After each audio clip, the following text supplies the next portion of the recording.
Breaking the cycle to step forward. Authentic conversations from lived experience and a professional perspective in overcoming abuse with Chris Tuck and Beverly Ann. Hi, everyone, and welcome to Breaking the Cycle 2 Step Forward podcast with myself, Chris Tuck, and the lovely Beverly Ann. Thank you very much. Your co-host for today. He's my co-host. So we are doing our Have You Got 5 Minutes podcast today, and we thought it would just be really good to have a roundup of conversations that we've been having lately and also programs that we've been watching that we can bring some insight to. And this will lead on to our forthcoming or upcoming podcast that we've got planned for the rest of August. So, Beverly, let's start with the sextortion conversation program, conversations that you've been having. Over to you.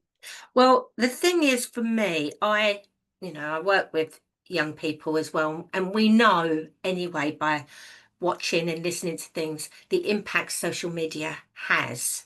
And whilst it's a good platform for connection, it's also a huge danger to children.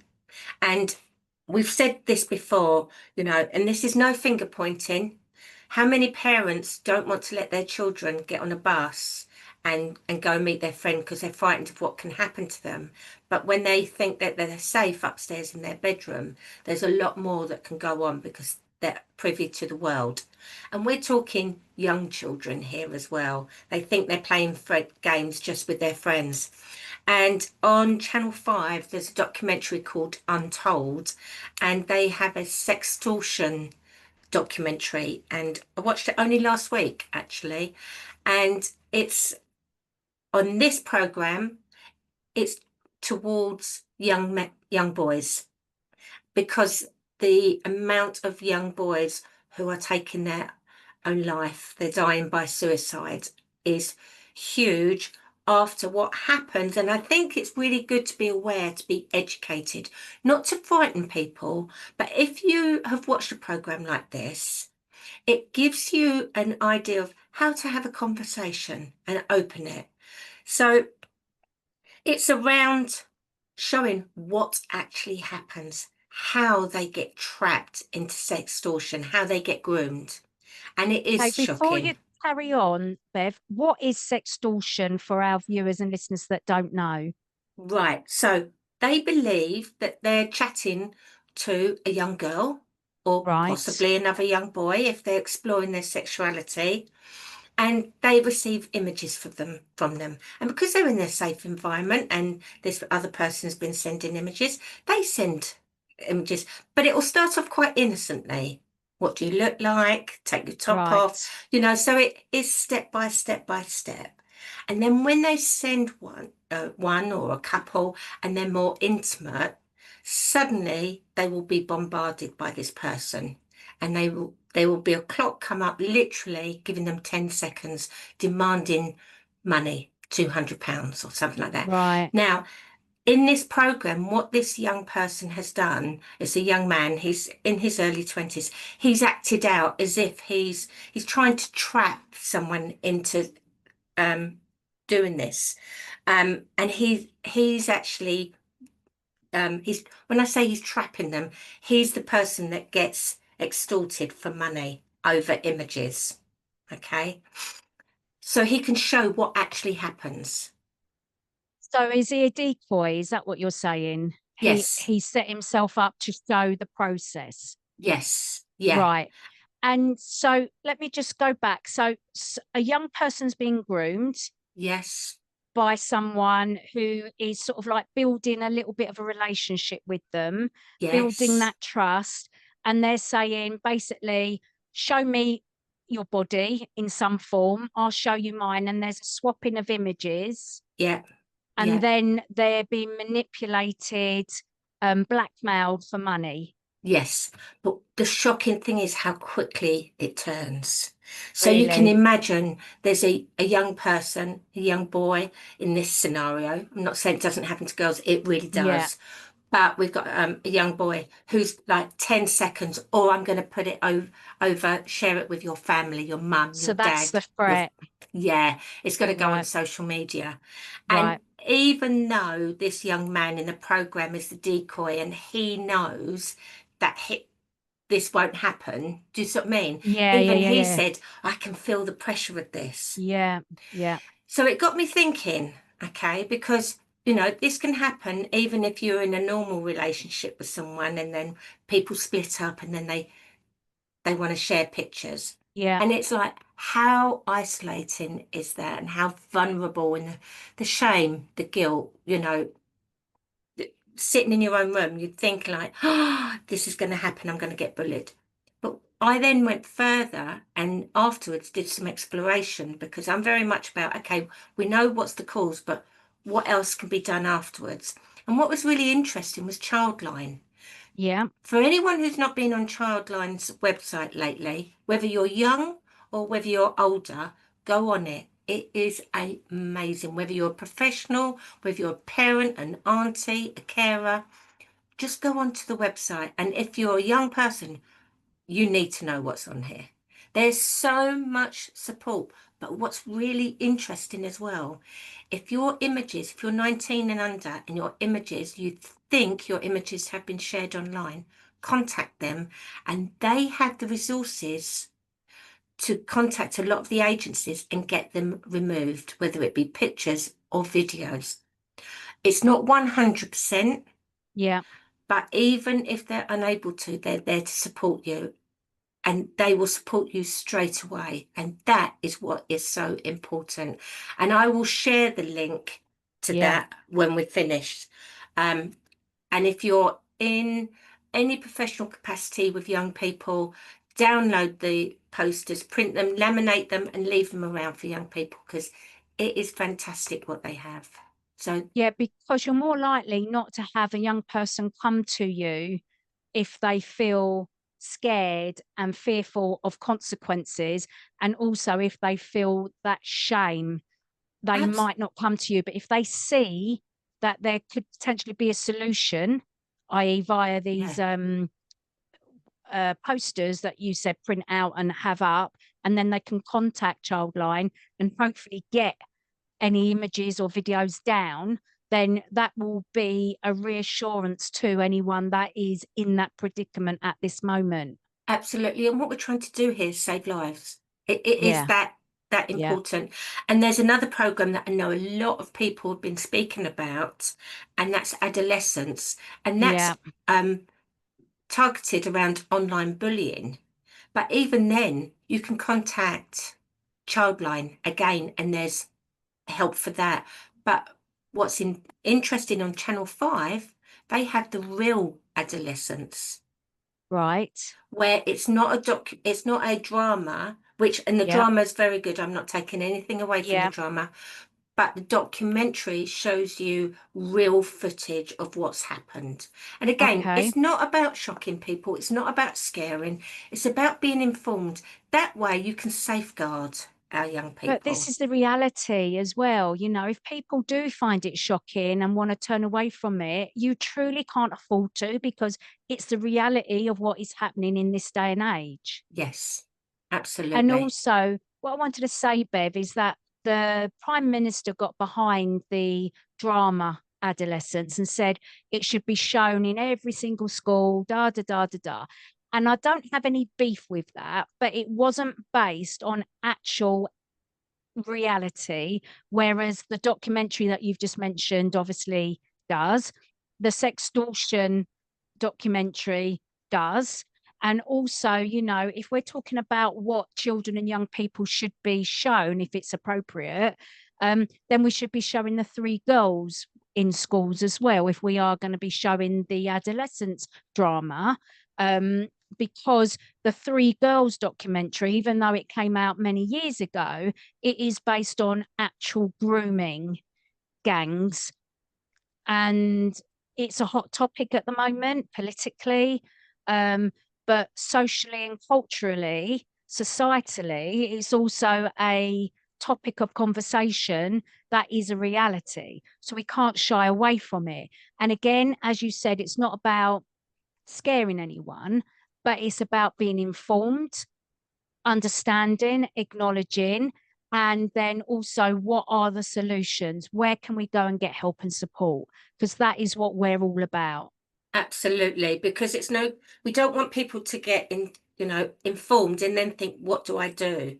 So Childline as a website, please go on it. It will save lives and improve lives as well for young people. And if you're a young person who happens to come across this podcast, please get in touch with Childline, because they're there 24/7.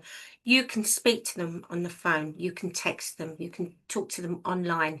And if you are speaking to them online and someone walks into the room, you can actually have quick access to come out of the page. It's so worth it as a tool.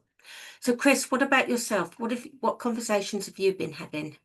So we have recorded and we've got it set up to come out at the end of middle of August. We talked about domestic violence, didn't we? So I've just literally watched this morning Kate's story, and it's about domestic violence and then trying to leave a abusive relationship when you've got children, and then being pursued through the family courts to have access to the children, and how the family courts, in the way that they run, the way that the law is currently set up, that the power and control of the woman and the children is enabled because of the way that family courts are set up at the moment. So I watched this morning and I wrote a post on it. And if you just bear with me, I shall share the post that I wrote.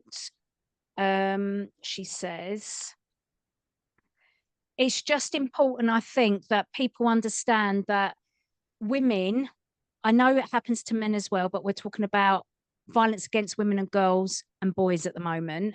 We're talking about gendered crime in the main.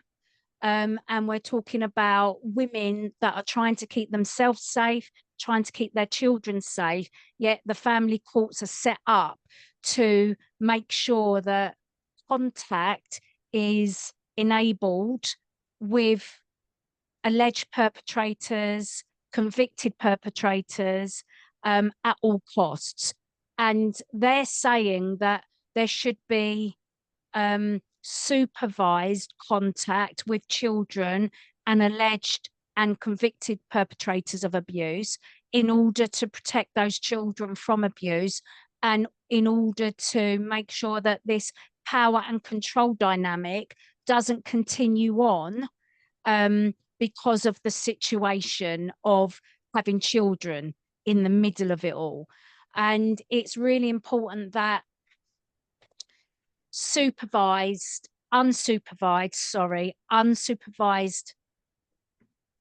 doesn't happen, because that is where children are used and abused and often killed to make the woman pay back for leaving the domestic violence relationship. Does that make sense? When it's come out of my mouth, it felt all jumbled. It's absolutely, I myself am a person who's left a domestic violence relationship, and that when you say that punishment for leaving, Yeah. They don't believe that you've actually left. You don't even, like, I didn't make a noise, I didn't shout and all the rest of it. But when you do, and they think that you're going to go back to them, and when you don't, yeah, that I do know that. But I'm not saying that he was abusive to the children per se. Yeah. However, yes, I was alienated. Yeah. So they were abused in that way emotionally. So this particular documentary was about Kate, the MP. And as I said, it's on ITVX and it came out last night. So it's very fresh. But also she spoke to many other professional women who also had the same similar experience. policewoman, social care person. So many different women who have had the same experience who are now speaking out about it, but also many women that aren't allowed to speak out about it, because you're not allowed to speak out about it if you're going through the family courts, because it's about protecting the identity of the children or young people involved. So on one hand, they're trying to do that protection, but on the other hand, because they're enforcing this unsupervised access, keeping open the relationship between mum and dad to the children, not acknowledging convicted acts of violence, not taking on board allegations of abuse, sexual abuse, whatever it happens to be, then they are literally putting children in harm's way. So this is the post that I wrote this morning. Yeah. Well done, Dr. Proudman and all the ladies in the documentary. This clearly shows that domestic violence continues via the family courts, and it should not be happening. This is state-sanctioned abuse. Power and control is evident in this documentary. The trauma caused to the wife and children is unbelievable. Alleged and proven perpetrators should not have unsupervised access to their kids, full stop. I know women that have dropped allegations of abuse in order to keep their kids, because they were threatened literally by the barristers and solicitors that if they didn't drop the allegations, that they would potentially lose their children to either the state or to the alleged perpetrator. I know 2 women personally who have lost their kids to the perpetrator because they would not drop allegations of child sexual abuse. And I know those people personally. I know how bad the system is purely because I went through it as a kid when dad had been put into prison for his perpetration, because my stepmom had access, like she had custody of us, but mum was coming for access and then full custody. So I know from that perspective as a child going through it, and the power and control that the parents were having, fighting over us, and also how my stepmom used it against us when my mum didn't get custody straight away. It was like 3 court visits and all of that mess. I know a little bit of what it feels like. I do not know what it feels like to be a mum going through this, and I wouldn't want to put it on my worst enemy. So that's my little shining the light into this, and just really to say right now that we know that some men are in domestic violence relationships, and it will be the same dynamic if it's the woman that is the perpetrator. And I know somebody, absolutely, Exactly. I know somebody there, and that was physical and emotional. So we don't want to take that away from Absolutely not, from any victim of domestic violence. But I would just really say to any professional, anyone going through this that doesn't actually understand the nuances and the dynamics of this, to go and watch that, because that's what we're talking about. Yeah. Being educated, being more aware, and what solutions can we put into place, and how can we get people the help and the support that they need. And the biggest thing here, and it's why we do our podcast, when we talk about abuse, nobody wants to talk about sexual abuse, and they don't want to listen to the children. They don't want to believe it happens. They don't want to believe the facts that was in the ICSA report. They don't want to believe that the majority of sexual abuse for girls happens before they've even gone to school, and the majority is in a familial setting. These are how hard facts. And are in that ICSA report, November 22, if anyone wants to go and read it. And is happening today still. And this is very hard, and I had somebody last week who said to me, how do you deal with some of this? Because I've heard Yeah. some awful stories and I can't cope with it. And I said, yes, it is really, really challenging. So you need to look after yourself, but put yourself in the place of that young person. How would 100%. you cope at their age? And they're like, oh, don't, I can't even think about it. And I said, well, think You got about it. to think Think about it. about it.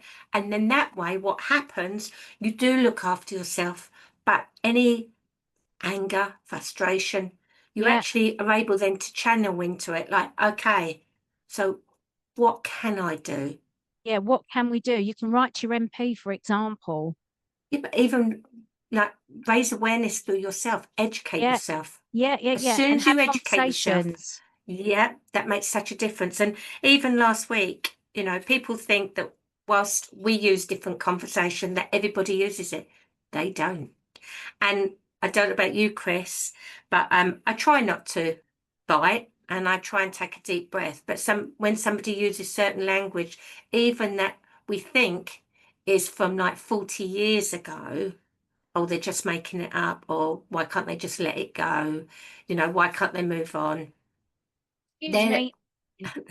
they're just some of the comments that I get, and I have to educate them. And that's when I do, and I say, I'm 61. And can I remind you that I still, if I wanted to, well, I don't want to, but I can still remember the very first day. Not because I'm choosing to, but my body keeps that Yeah. in its brain to keep me Yeah. safe going forward. So now I 100%. like to say it's my superpower to keep me safe. Yeah. What I also wanted to touch upon, Bev, if you would let me do that. I have this weekend been studying for some of my accountancy qualification updates, and I finally got my certificate up on the wall after 25 years. So it's up there. And when I was doing my anti-money laundering studying this weekend, it really struck home how much we protect money and we don't protect children. Are you happy for me to read out this post that I wrote? Absolutely. It's quite long, but it's going to blow your socks off. So wait for this.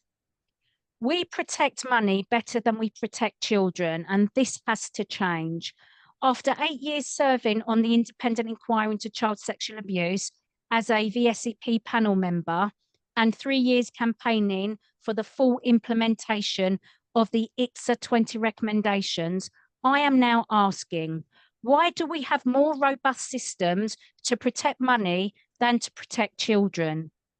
In the financial sector, where I also work professionally, the anti-money laundering, AML, regime is clear, enforced, and effective. Everyone in a regulated role must report suspicion or face prosecution. The threshold is low. A possibility more than fanciful is enough. So remember that bit. There are clear protected reporting routes. Reporters are protected from retaliation. Audits, oversight, and real consequences keep the system honest. Dirty money threatens economies and national security. Governments have built a strong framework to fight this because of that. But when it comes to child sexual abuse, CSA, and exploitation, the UK government's proposed mandatory reporting, MR, duty, included in the Crime and Policing Bill, is a start, but it falls short. It only applies when abuse is witnessed, ignoring that most abuse is hidden. Now, bearing in mind that when it comes to money, the threshold is a possibility that you know that something's going on. Yet when it comes to children, it has to be witnessed. Now, as we said, most abuse is hidden, it's not witnessed. Failure to report is not a criminal offence. Only deliberate obstruction is penalised. There's no national independent reporting system. There's no robust audit or meaningful enforcement. There is no guaranteed protection for those who report it. Meanwhile, the proposed Romeo and Juliet clause protecting consensual loving teenage relationships is a thoughtful detail, but it risks confusion without training. So the piecemeal approach to child protection is very inadequate. So what we need is what ICSA already has recommended, a coherent, enforceable package of 20 reforms, a system strong enough to protect children as effectively as AML, anti-money laundering, protects money. Now, these 20 recommendations include a proper universal mandatory reporting duty with a low threshold of suspicion. That is what we need. A new child protection authority known as a CPA, an independent national body to oversee safeguarding standards, audit compliance, and hold organisations to account. Consistent, properly funded support for victims and survivors. Mandatory training for professionals and clear guidance on recognising and reporting concerns. A cultural shift, embedding child protection as everyone's responsibility, not just a box to tick. These recommendations, taken as a package, will mirror what already works in the AML. Universal duty, protected reporting channels, oversight and audit, legal consequences for failure, cultural and professional change. Children deserve no less vigilance than money. Protecting children demands clarity, courage, and commitment. The same qualities we already apply to protecting financial systems. We cannot accept a weaker standard for children than for cash. What would it take to implement the ICSA recommendations fully? What ideas or lessons from AML could we apply to child protection? And then I've thought, I'd love to hear your thoughts. Let's have a conversation about this. When I sat there and studied all of this AML protection and reporting and compliance and this and that and this and that, and then I thought back to all of the work that we did at ICSA, all of the reports that were published, all of the campaigning and the activism that we've done over the last 3 years, I was so fecking angry, Bev, right? That we've got all of this for money, but we don't have it for our kids. Absolutely, 100%. I know, and there's another caveat, and I love animals, and I'm not taking anything away, so please do not think I am, because I absolutely love animals. But again, animals are more safeguarded than children. People will pick up, but children need people to will pick be. up a phone because they're worried about an animal, but they won't do it for a child because they don't want to get involved. What if they're wrong? And most often are, because it's hidden.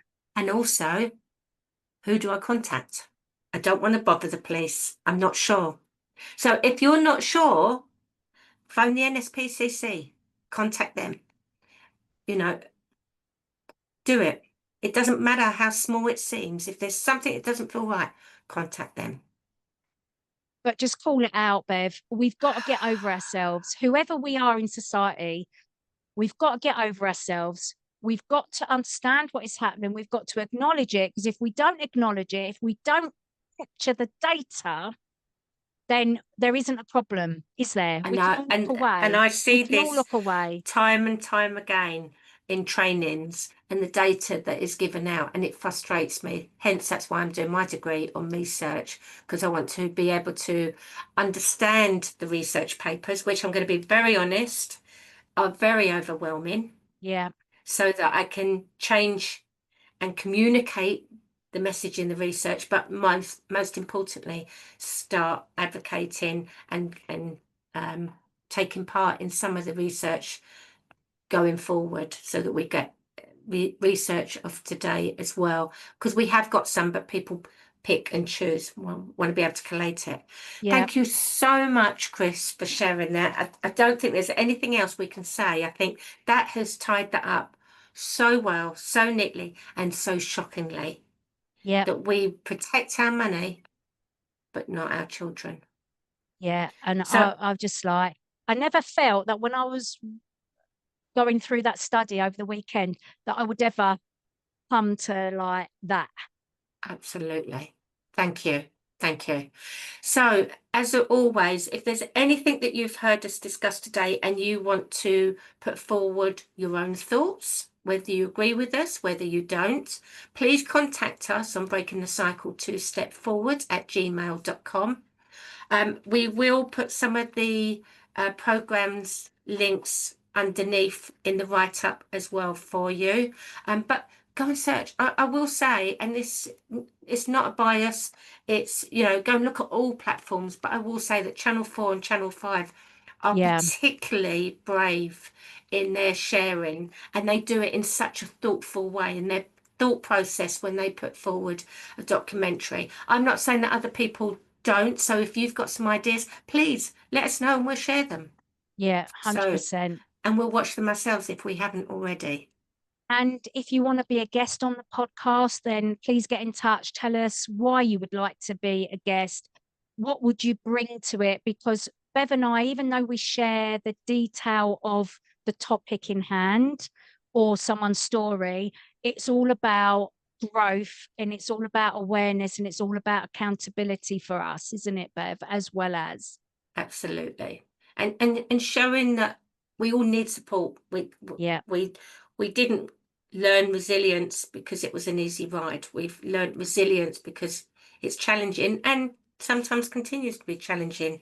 But we also, by opening up the conversation, we break down the shame, we break down that guilt, and we realise that there's a community out there that does listen to us and we can be heard, which is so important. Thank you very much, Chris, and goodbye to everyone. Goodbye. Bye for now, everyone. See you soon.